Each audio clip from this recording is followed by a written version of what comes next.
अस्सलाम वालेकुम नाज़रीन, फास्ट न्यूज़ सां गॾु मां आहियां साजिद गोराई। ख़बर शामिल कंदासीं। आदिलपुर मां गोठ मकिलदो सूमरो जो रवासी पोहरत पीरसन 70 साला पंजल सूमरो जो सचल प्रेस क्लब आदिलपुर अॻियां एहतजाजी मुज़ाहिरो।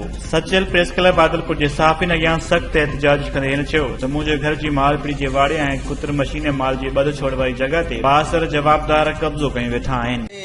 में पंजल सूमरो वेठो आहे, जंहिंमें डांदन जी कोठी, कुतर जी मशीन ऐं मेहन जी कोठी खलवाड़ो लाह कढी झंग मारे ठाहे खलवाड़ो ठाहे उन में असांजे ते कब्ज़ो करे वेठा। जंहिं ते वियासीं धक हयूं असांखे, गुल बेग मैल बुले छॾायो।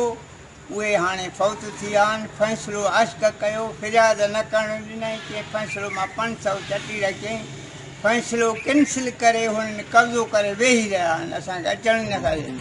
हिन आला अख्तियारनि DIG सखर SSP कोटकी ऐं वसवारनि खां अपील कई त फौरी नोटिस वठी मूं गरीब खे बासरनि पारां कयल कब्ज़ो खाली कराए ॾिनो वञे। ऐं ख़बर आहे मटियारी खां त सियासी, समाजी, दीनी, वापारी ऐं क़ौम परस्त पार्टियुनि जे इत्तेहाद जदोजहद कमेटी मटियारीअ पारां ज़िले जे अहम बुनियादी अवामी मसइलनि लाइ ख़मीस 23 जुलाई ते मटियारी प्रेस क्लब अॻियां एहतजाज जो ऐलान कयो वियो आहे। अहिड़ो ऐलान जदोजहद कमेटी मटियारीअ जे कन्वीनर JUI जे मरकज़ी नायब सालार सलीम सिंधी, STP जे मरकज़ी अॻवान जदोजहद कमेटी अॻवान जाम शौकत अबड़ो मटियारीअ में प्रेस कॉन्फ्रेंस कंदे कयो। ॿुधायां त 20-25 सालनि खां कारी खॾ ते कब्ज़ा आहिनि। कारी खॾ ते कब्ज़ा कोन, पर कारी खॾ जे करे उनखे बहानो बनाए क़ब्रिस्तान ते कब्ज़ा थिया आहिनि।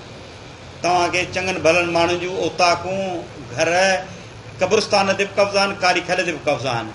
इन जे लाइ बि मतिलबु जेकॾहिं शहरी उन पाड़े जा माण्हू असां सां राब्तो कंदा त असां हिन एहतजाज में बि उनजी ॻाल्हि कंदासीं ऐं उन लाइ अलॻि बि एहतियात कंदासीं। इन जो वधीक चवणो हो त सुप्रीम कोर्ट जे हुक्मनि तहत ॿेलनि तां कब्ज़ा ख़तम कराए ॿेला पोखिया वञनि त जीअं माहौल मां आलूदगी ख़तम थी सघे। दरियाई बंदनि खे पको करे अवाम खे ॿोॾ खां बचायो वञे। तालीम खाते मां करप्शन ख़तम करे बंदि पियल स्कूल खोले तालीम में सुधार आंदा वञनि। हिन वधीक चयो त ज़िले मां बुख, बदहाली, महांगाई ऐं बेरोज़गारी ख़तम करे ज़िले में ख़ुशहाली ॾांहुं क़दम खयां वञनि। जदोजहद कमेटी जे अॻवान जो चवणु हो त मटियारी ज़िलो ख़ुशहाल ज़िलो आहे, पर इंतज़ामिया नाअहली सबब ज़िले खे तबाह कयो वियो आहे, जंहिं ख़िलाफ़ मरहलेवार तहरीक हलाई वेंदी।